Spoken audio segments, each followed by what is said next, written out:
Hi, welcome to Conversations with a Wounded Healer. I'm your host, Sarah Bueno. Today's guest is a good friend of mine who I met through the Brene Brown training that I did back in, I think we decided it was 2011, back when it was called Connections. Yeah, Kelli and I met and instantly connected and then got to deepen our relationship when we did a shame intensive with other professionals. So Dr. Kelli Ritter, she earned her Ph.D. in counseling from Georgia State University, and she developed a passion there for Adlerian Psychology, play therapy, and traumatology. She spent the last 20 years working with children, teens, and families in various roles through counseling, parent education, and consulting services. As an associate professor in counseling, Dr. Kelli is most proud of developing the very popular Wellness and Resilience in Counseling elective course at Argosy, Atlanta. And she currently provides workshops, retreats, and trainings in the areas of wellness, trauma-competent supervision, and wholehearted living. And that is just the perfect bio for her because this is literally everything that we talk about. So I hope that you enjoy my interview with Dr. Kelli Ritter. Hi, Kelli. Welcome to Conversations with a Wounded Healer. Hi, Sarah. Thanks for having me. Duh. I'm actually super excited to talk to you today. I was just so the listeners know, I was crying literally before we started this because I'm not having the best day. But I was telling Kelli that I'm so glad that it's her because Kelly's an old friend now. Which is kind of funny that you're an old friend. But we met at the Brene Brown training. Yes. And we did a shame intensive together. So it's perfectly fine to cry with me. Yeah, exactly. Mm-hmm. When was that? 2010, I think, or 11? I can never remember. You know what? I think it was, I don't remember. I think it was 2011. Yeah. Yeah, something like that. Yeah. So now, a while ago. Yeah. I'd say 7 years is a substantially long friendship. Mm-hmm. Yes. Yeah. So, other than our connection to each other, you want to tell the listeners who you are and what you do? Sure. So I am a professor in counseling. I work with master's level and doctoral students. And my area for years and years and years was working with children and families. And parenting was kind of my thing. And then started doing my own journey to wellness. And so for the last about the same time as our shame intensive, wellness has really been my area where I teach a wellness course, and most of my research now is focusing on wellness. So that's what I do. And it's awesome. Thank God you do it. I was literally talking to my class on Tuesday night, and I can't remember what it was, but I brought up self-care, and I asked them all, how do you engage in self-care? And they tell me the normal things like, oh, I walk my dog, I listen to music, blah, blah, blah. And then one of them was like, she just kind of made like a face and a gesture that was like, well, this is just bullshit. And I was like, well, tell me a little bit about your reaction. And she said, we talk about it all the time, but nobody gives us time to do it. Nobody gives us opportunities to do it. And so it's just one more thing that we have to put on our plate. Ooh, brave. Yeah. Yeah. And I talk about it a lot. Well, I talk about it in every class too, because I think it's really important. We talk about it as, self-care, and we're healers. No, well, not everybody's a healer. I guess I should put that there. The people, our students, there's lots of room for people doing counseling and therapy and all of that. But if we're going to do this work, my view is, how are you going to take anyone on a journey, an inner journey on their own wellness into their own wholehearted living if you aren't on the journey yourself? And so for me, self-care is not even it's not an option if you have time, if you have, it's absolutely essential to what we do. And what we also know, some of the literature is actually catching up now, that we have to be trained. We could be resilient in session. I'm trying to teach my students and my supervisees how to be present in session, taking good care of yourself in session, not out of session. I mean, into out session too, right? But I think it's great that a student is willing to say, wait, this is bullshit. We talk about it all the time. Yeah. But can we get real about it? Like how hard it is, and that it's not always pretty. And it looks kind of, my self-care might be like, I got to lay in the floor and cry for That's mine right now. Right? Like, I can't get up. Yeah. I mean, and a lot of my students think it's supposed to be like this, an hour massage, once a month or something. I'm like, no, I brushed my teeth today. Yay me.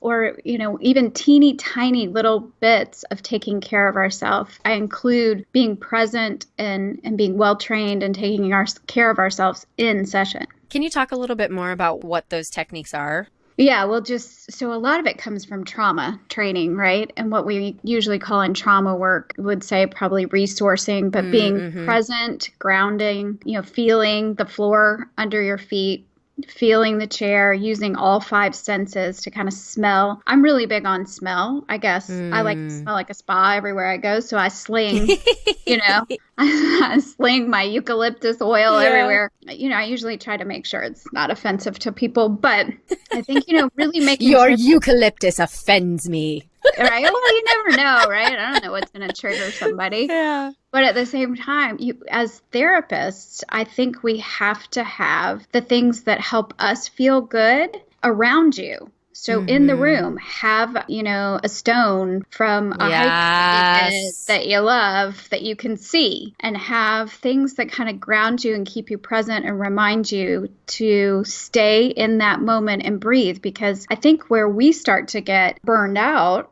and feeling not okay is because we're not staying present. And so, but I know that's a practice, right? It's not. I've been working at it for a long time, and I'm certainly not perfect or anything. So just to have little reminders or smells in the room that kind of remind you, okay, stay present, stay here, that kind of stuff. And I like, I do a lot of wiggling my toes when I find that I'm drifting away, or I'm starting to think of what I need to do with this client, as opposed to staying really in the moment and listening to what they're saying. Does that help? Is that what you had in mind? Yeah. No, that's great. Because I find some of these things, our bodies and potentially our minds, but I kind of think it's more of our bodies intuitively know this and intuitively do it. Like, of course, I have a shit ton of crystals in my office, and there's one particular client who tends to need to hold something heavy to ground. And there was one day that I was having a bad day, and I gave him his crystal and I took mine, and I'm like, you know what? I'm going to do this with you today because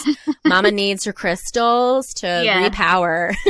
Yeah, exactly. And I think just being aware of that and giving ourselves permission. I think especially a lot of folks who are new counselors and therapists will think they can't be holding a crystal in the middle of a session, instead of saying, you know what? I'm kind of feeling like I'm drifting, and I want to make sure I'm really present and grounded for you. So I'm going to hang on to this right now. And you're welcome to do the same if you see something in this room that would help you. I mean, that's good huge. Modeling. It's great modeling too. Yeah. And a lot of people just have never even thought about it. I had a therapist once who would do her nails while we were talking. That probably wasn't about grounding, but I was gonna say not like painting, but she would file her nails. File them? Yeah. Oh, that's funny. It did bother me a little bit now that I think about it, but that's a little different than holding a crystal. Well, I still think that's important, though. That's why I said, I go slinging my eucalyptus around. But if it's offensive to people, I can hold off and do something different. And if you're filing your nails and it's, upsetting to somebody, because it sort of seems like you're not listening if you're.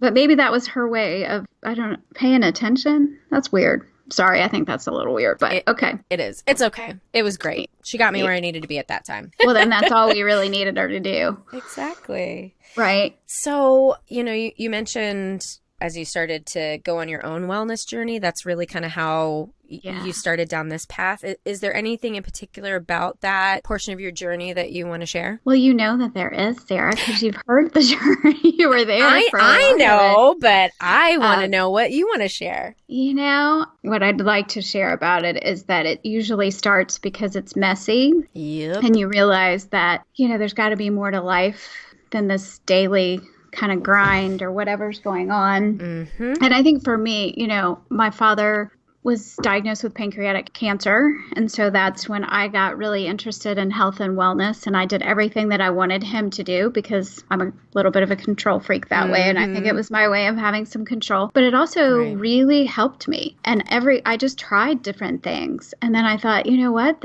Would be really great for the people we work with, the clients and students that we have. So, but it wasn't like this, oh, it's all going to be great and wellness is all pretty. It definitely hasn't been that kind of journey. There's some really difficult stuff that's come up and that had to go. Yeah. Some things I was rather attached to, actually, that I realized were really in the way of my own wellness. And so letting go of those things. And what I've found is that the suffering, I think there is some suffering that we all experience just as being humans, and we have shared, that's a human experience. But there's also what I would call unnecessary suffering. And for me, that, right? Yeah. Right. So for me, that was hanging on to shit that was not helpful to me. And I would sort of know that it's not, but I kind of wasn't ready. And that can be a career kind of thing. Or, for me, it was a business that I wasn't really willing to let go of, or a title. I just did some interesting things too. Like when I realized that I needed to let go of my business that was focused on parenting, and I had a hard time just taking it off of my email signature. Wow. Which nobody looks at that. Nobody even cares. But I don't know. It was like my identity had been that for 20 years. And so I felt like that the unnecessary suffering was the hanging on to it. Absolutely. Because it's going. Yeah. What I have figured out is that, I have a couple of things. One is that rarely is anything as it seems. Yep. Right? Mm-hmm. Just when I think I've got it figured out or I know something, definitely I know this, then I'm shown the exact opposite to be true as well. And I'm like, oh, so clearly I know nothing. Oh, that's super. And I don't like to know. I like to be in the know. Mm-hmm. And the worst thing in the world for me is to seem stupid. I don't want to ever seem stupid. And so I've just really gotten okay with the fact that sometimes I'm going to do some stupid stuff or seem stupid, and that's just going to have to be okay. Yeah. So that's a big thing. And then to let it go when it's time to let it go so that you don't have as much suffering. Just surrendering, I guess, is probably the better word. Yeah. Do you feel like the compassion that you have with yourself, do you feel like part of that is a component of age and wisdom and not giving a fuck as much anymore? Because I feel that over the years, like I can create more space for self-compassion because I give less fucks, and because the longer I'm a therapist, the more people that I see who are suffering, and the more it helps me understand how not alone I am. Yeah, for sure. And I see some young people that are really brave and able to do this, but I wasn't really there. So yes, the older I get, the less I give a shit. I still really struggle with letting go of what other people think. I have, me too. I still work, I work around that. And I'm like, really? We're doing this again? Okay. I have a lot of fear around that, which is still surprises me sometimes. But I do think the older I'm, just with more experience, and when you're really living from your heart, which I was all about the brain, and, it just took me a while to realize that the power of the heart, and I'm still a big fan of the brain and how important it is, but I let my heart guide me. And that really does help in not giving a shit. But you cannot worry about who's saying what and what's happening, because if you know that it's in your heart, that's the only way that I can really be guided. That's the only way I can figure out what's real in this world that's full of, illusion. So yeah, and I don't know about you, but for me, I'm talking with a collective of women who we had a really similar experience at a place. There's very much like Me Too stuff going on. And so at this period in my life, I had just graduated from college, and I've talked about this before. In my childhood, I felt like my intuition was really invalidated and very much like tamped down. And so that wasn't encouraged to listen to myself. And then I ended up in this environment that was particularly psychologically abusive. And I just, because I've been talking to a bunch of women that also experience that right now, I went back and I read my journal during that time, and I was fucking suicidal the whole time.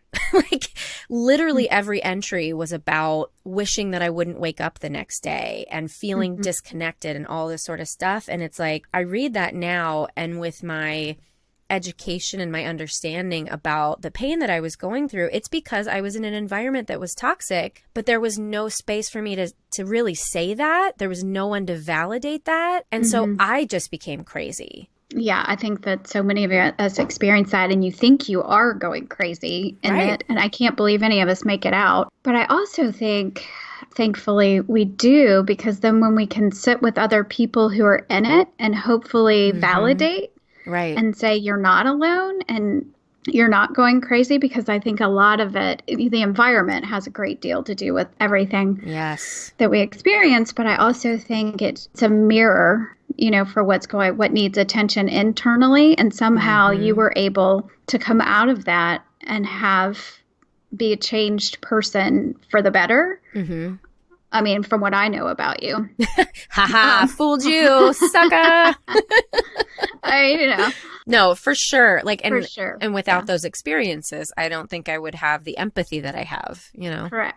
And I also think that sometimes what we call, especially those of us in the field of, helping profession field, that some folks don't realize that what's happening is more of an awakening. And so it's difficult if you haven't had some experiences on your personally where you've transformed internally and had something happening that I guess, for lack of a better word, we'll call it awakening. But if it's very difficult to be with other people who are doing it, that's where we get therapists that are misdiagnosing folks. Yeah. Saying, oh, well, invalidating in a way that actually isn't helpful to people. So I think that's just another piece of it. Yeah. I'm almost finished with that book, The Leap, Psychology of Spiritual Awakening. Yeah. And it's funny because I was thinking about that same thing too, especially with what I'm going through right now, in moments of clarity and optimism, I can tap into that. Like, no, this is definitely a spiritual awakening of sorts. This is the struggle before the triumph, whatever that looks like at some point in time. But it feels like shit. And it's hard to be in the middle of that storm. This doesn't feel spiritual. This feels like being kicked and punched in the face by life. Exactly. I think that's really what was kind of irritating me, not really about The Leap, but while I was reading The Leap, because people were, he's just talking about the experiences that people relate to him about awakening. And a lot of people talk about this blissful experience. And I was feeling pissed when I read it because I was like, I wouldn't call this bliss. I would say that when I do feel that clarity and that connection, it is very peaceful, but it's more expansive, like a nothingness feeling for me. And, one of my teachers said to me, oh, yes, well, different paths. And at first I thought, oh, okay, different path. And then I was like, wait a minute. How do I get the bliss path? Like, I know. Give me that one. And she kind of laughed. And I was like, no, I'm not kidding. Like, is there a way to get that path? But I have experienced now, thankfully, a couple of times I've experienced this kind of the oneness experience. And I'm like, oh, this I think is what people are talking about. But what about the part that sucks? Like, are we really talking enough about that? The part that is not bliss, people. It does feel like life. And I do think that has to do with what I was talking about, that surrender piece and the unnecessary suffering. I think if we can recognize things and move through it in a way where we're understanding, but so many people have no one to help them and don't recognize it. I mean, it's hard enough for us, and we do know to recognize it and say, oh, this is just part of the path. And I know enough about oneness to feel good enough about the bad stuff that comes with it. But yeah, this shit's hard. I'm not. Yeah, I don't totally recommend it because I think. I mean, I do because I can't imagine going backwards now. Right. But it's not the path for everyone, and I think that's just got to be okay. Yeah. Well, it is what it is. So acceptance is the answer, right? That's what they keep telling me. I know. Oh, I do think it's definitely been helpful in my own experience. And I do think when I use my own experience as the guide and not what I think I'm supposed to do or what I was taught to do or, what other counselor educators do, Lord knows I can't look there because everybody looks at me like you're a strange bird, Kelli Ritter. Which is just ridiculous because you're not. but I get what you're saying. Yeah, and they're nice to me, so that's a good thing. But Yeah. I do think very differently than a lot of my colleagues. I'm talking about gut health in a class because I just think, and they're like, why are you talking about gut health? And I'm like, because it has a great deal to do with mental health. Right. And we're not, where else are they going to learn this? Yeah. Yeah, I'm the odd bird. But I do think if we stick to our own experience, let it lead us, that's as close as I can come to figuring out what is real. Mm-hmm.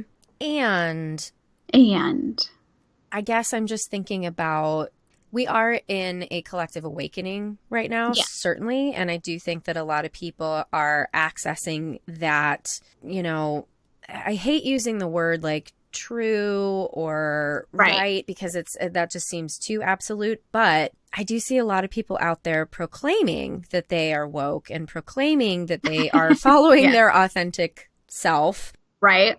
But I'm an authenticity bloodhound, and that's a product of my, environment as a childhood. And I can sniff it out. If you're not being authentic, but you think you are, that is my least favorite person. Yeah. Because I just can't tolerate it.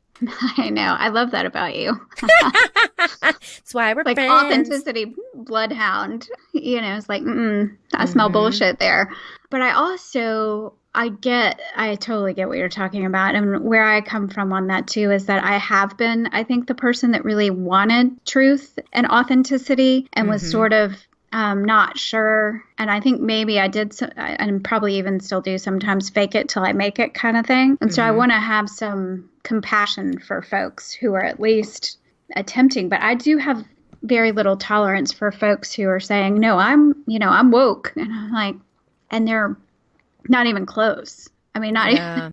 But at the same time, there's some great spiritual teachers that I really looked up to. And lately I've been wondering, like, what in the world's going on? Yeah. Because I've been really disappointed. And so it's humbling to think. I still get caught up thinking that there's somewhere to get. And I know there's not. I know that we're on a journey and there's nowhere to get. And it's a continual process or whatever. But I still think of those folks that have been doing it longer, been authentic longer, is, the way to model that. And I've been really they're just human beings too. Right. So I'm trying to have I'm working on non-judgment around that, Sarah, is what I'm doing. Yeah. I can't say that I'm great at the non-judgment piece, but I work at it every single day. Yeah, I was just reading actually that chapter in the book last night where he was talking about spiritual teachers who potentially get put on a pedestal before they're integrated. With the awakening. And then that is when people are more susceptible to narcissism, megalomania, and those sorts of ego. Right, exactly. Yeah. Our culture just almost requires it. You're right. Even in the Daring Way community, when we did our regional conference, one of the seminars was about authentic social media. And everything that this person said, I was like, that does not feel authentic to me. That feels like sales. And sales is not authentic to me. An authentic way of, getting people to come to you is just walking the walk, not putting all your hashtags out there. Like, yes, fine, do a couple hashtags. I get it. But there was just something so gross about it. And that is what we're told that you're supposed to do if you want to grow a brand, quote unquote. Right.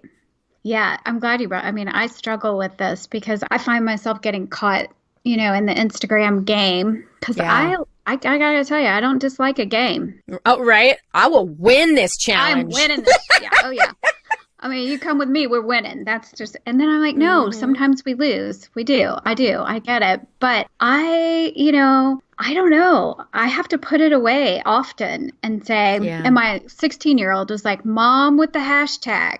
You gotta relax with the hashtags. I was like, what? Oh, I was told, I thought that's what I was supposed to do so people could find me. He's like, seriously, Mom, I don't know. I don't know what I'm doing. I know. Even in our tribes of people who are about as authentic as you could get, are really working on it hard, I've been noticing some of the same stuff. Like, is this really authenticity? I don't know.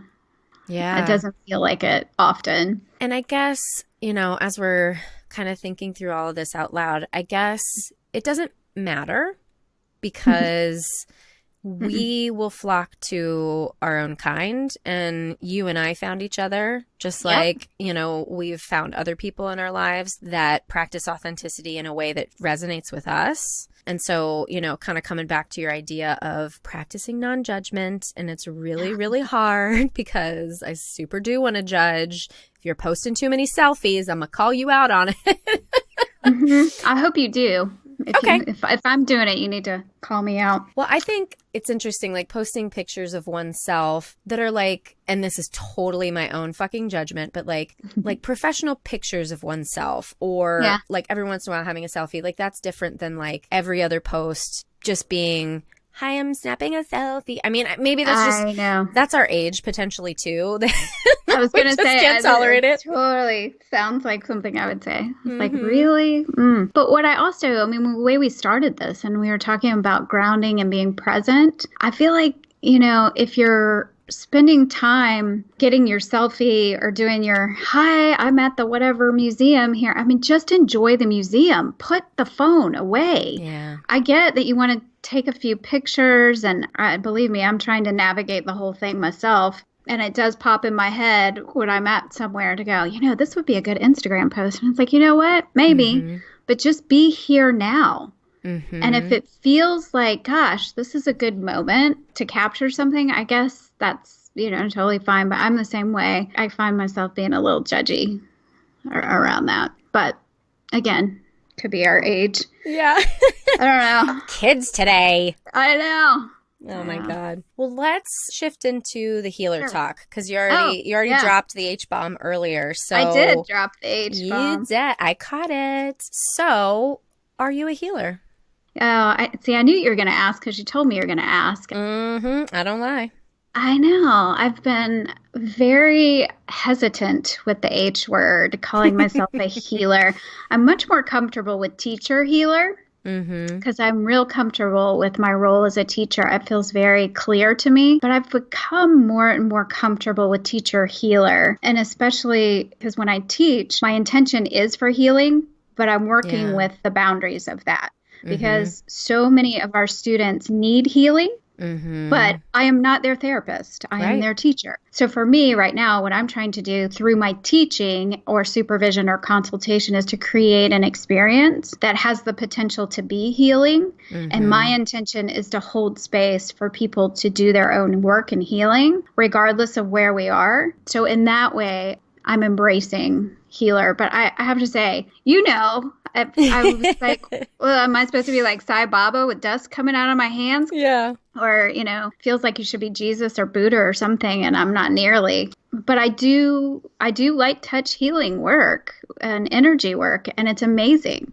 And I know it comes through me, and I'm so grateful because you can see such amazing results. I don't think that's the right word, but there's healing that happens just from the exchange. And so I have, I guess, accepted the responsibility that comes with that, or at least I'm hoping that that's what I'm doing. Yeah. And I mean, I guess part of, well, as I continue doing this podcast, I continue to kind of clarify why I'm even doing it. And I think one thing I really do want to achieve is to challenge the idea of what a healer is and what a healer isn't. Good. Because to be honest with you, I think in thinking back in my interviews, I've interviewed several teachers or people who at least teach as part of their work. And those are the folks that I think can sometimes have more of an impact, even because it's subtle and because it's not, here I'm setting out to heal you, you know, it's the connection. I think seeing something in a student that maybe they struggle to see in themselves, or giving a student a piece of information that unlocks, you know, their capacity for learning in a different way, like that's healing. And you don't have to have that be your intention. But now that I think about it, like there are just random interactions that can be healing. Right. Healing can come at any time in all kinds of forms. I mean, music, I was hoping you were going to sing, by the way. I was like, oh, I hope Sarah sings when I'm talking to her. So just had to throw that in there. But a song. So Right. I incorporate all of that, not just when I'm doing, work individually or with groups. I mean, that's how I teach. The room is set up. Right. There's smell, sound. I have meditation cushions. All my students, look at me like, really? You're going to lug that to every class? Yes, I am. Wow. I have tea. I bring the hot tea because the teacher, for ancient, all of time, the teacher brings the tea. It's kind of a ritual. Especially, I started that when I started teaching trauma. Because I thought we're going to be talking about really hard stuff. And I've watched the students, their faces, and they start to kind of abreact when you're in there talking about these stories. And I thought I want as much healing and as much like nurturing happening so that they're able to even open themselves up to learning about this stuff. Yeah. And I just found it so effective that I started doing it in other classes. So, and you're right, healing can happen. It happens all the time in an instant. And whether you're intending for that to happen or not, it's part of what happens. But I do think that there are folks in our field that are not healers. And that I'm okay with that too. I think there's room for all kinds of helping people. But a lot of folks are healers. And I am just so committed to my own healing journey. I just am so, I guess, grateful because, even like our shame intensive, the work that we did in our group and how incredible the transformation wasn't in there. Yeah. I mean, to be able to do that with other folks, I don't know that I would be able to do it with other people if I didn't experience it. Exactly. And so, yeah. Right. I mean, I remember Brene saying, if you don't get in touch with your own shame, it's going to come out sideways while you're doing this work, and that will not be pretty. And I was like, okay, I'll do my shame work. Yeah. I was like, I'm all in. Yeah, that was my birthday present to myself that year. Really? Going to Trivasa? Yeah. Yeah, because what's a better birthday present than dipping into your own shame? I think it's, I mean, we always say that, right? That you're either doing shame or shame is doing you. And you're pulling it around so it doesn't trip you up, all that sort of stuff. But if you haven't gone into that swamp, I don't know how you're going to take other people there. So. Yeah. So, I mean, speaking of that, you basically just answered the question of whether or not you're a wounded healer. Well, yeah. Duh. Yes, of course. I mean, I think the reason that I was so interested in working with children, and I've always loved children. I was always did a lot of carrying around babies anytime somebody would let me carry around their baby when I was little. But of course, because of my own childhood, right? One of the things I really did not like when I was little is that people didn't take me seriously. Yeah, I mean, we know I've got some issues with needing to be taken seriously. Probably why I got a Ph.D. But right. So it's not all bad. But I do think that I wanted to be a person that children knew I was taking them seriously and that I was there to be helpful and healing to them. And they're such, children are so we're resilient creatures. So it's such an honor to work with human beings. I can't think of another job that's more amazing than watching people transform. I mean, that's amazing. Yeah. And children, it's just magical. So for me, my childhood and, growing up with an alcoholic, my biological father, which I know you already know this, but listeners don't. So that was my initial, wanting to work with children and families and try and help in some way. And then doing all my own work around that, which, I continue to be amazed that trust is still my Achilles heel. Yeah. So being a wounded healer, I think that we have the capacity. I really don't know that many people that aren't wounded, but I know, we have right?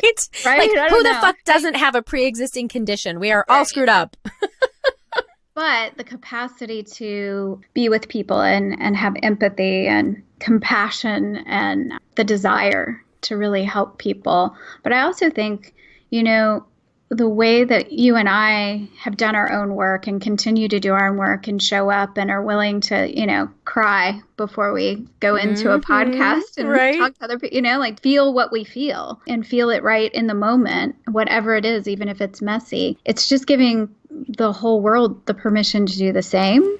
Yep. And if we weren't wounded, I don't know that we would be doing that. Yeah. I don't know what we're doing. Yeah, I do feel like as a therapist, the willingness that I have to look at my own stuff then dictates how I can take people on their journey. Not just like, oh, have I experienced what they have experienced? Like, obviously that doesn't matter because we know you don't have to experience the same thing with empathy. But if I'm unwilling to look at a part of myself, then I'm not going to be able to help somebody else with that. Mm-hmm. One of the things I thought about recently is racism.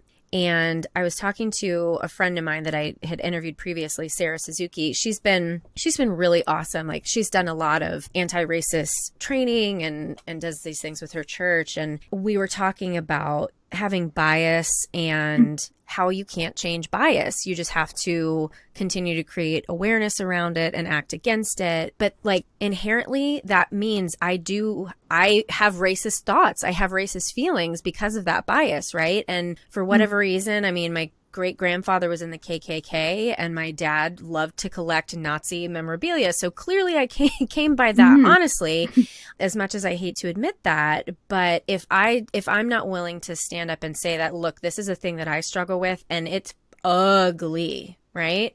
Mm-hmm. Those feelings and those thoughts are ugly and I don't like it. It's very ego dystonic.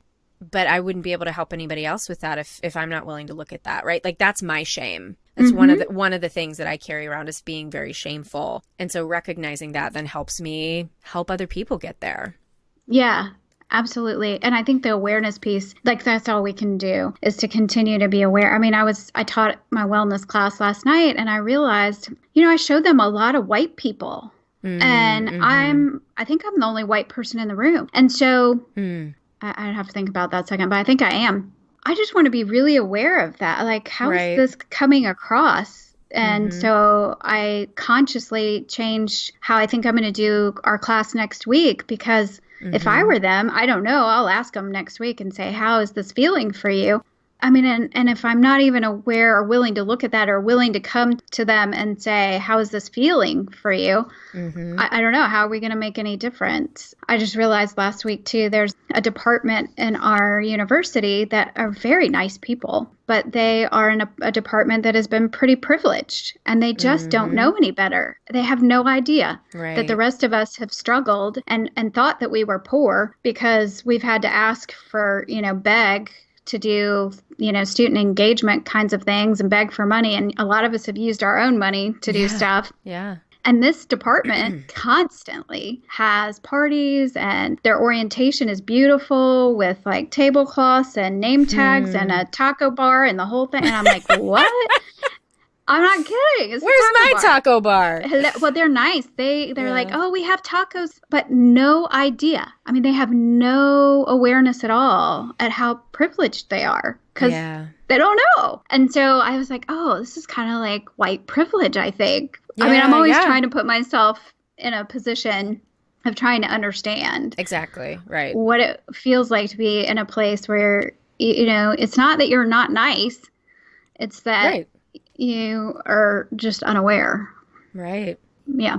Yeah. Have you ever seen Insecure? No. The show on HBO. So the lead character is a Black woman and she works in an agency called We Got Y'all. And they support like underprivileged youth, basically like education and all that sort of stuff. And in one of the last episodes I watched, the woman that runs the organization founded the organization and she is white. And the logo is a white hand holding children of color. And so they talk about that in the episode and they are like, yeah, well, the logo's racist and blah, blah, blah, blah, blah. And the woman who's the executive director has a really hard time taking that because she's like, but I started this and I have good intentions and all that sort of stuff. Yeah. So it's just, we can be blinded to those things. And, kind of tying this back into wellness, when I think about what stereotypical self-care is supposed to look like, that's really only available to people with means, which mostly means white people. Right. So we talk a lot about that too. And I really make a big deal about the small things and the things that don't cost any money at all. And, just putting your hand on your heart and saying good morning to yourself, which I learned from another white lady. But Sorry. But it's free. It's free. But I mean, and just thinking about this, like I'm doing a presentation at a conference in a couple weeks, and I'm starting to wrap my brain around like, okay, what are we going to talk about? But it's really about student engagement. But thinking about our I have non-traditional students mostly.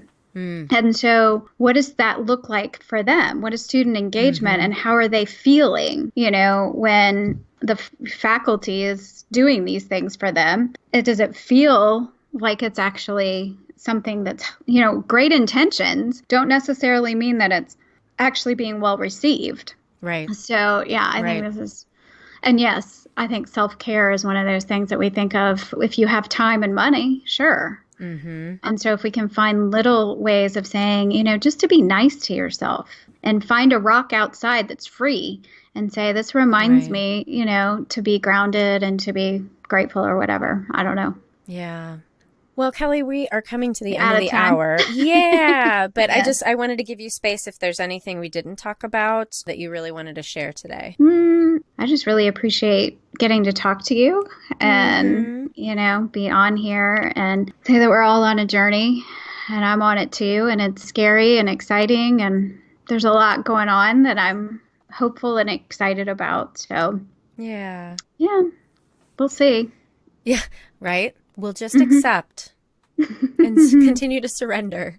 Yeah, and listen to our hearts. That's all I can really focus on that right now. So yeah. Well, thank you so much. I was so excited to hear your voice and see your face and connect with you today because it's always, I feel like our hearts are definitely in communication whenever we're together. For sure. I know it always makes me miss you a lot. Yeah. I forget how much fun it is to be around you. So it's been my pleasure. All right. Thank you so much, Kelli. Sure. Oh, Kelli, thank you so much for being a guest on the podcast today. For more information about Dr. Kelli Ritter, you can visit my website at www.headhearttherapy.com/podcast. Thanks as always to Andrea Klunder and Edwin Ruiz at the Creative Imposter Studios for editing. Thank you, Liam O'Donnell, for the amazing album art photo, and Ben Mueller for our theme music. Please connect with us on social media or follow us wherever you listen to your favorite podcasts. Thanks so much and take care. Bye-bye.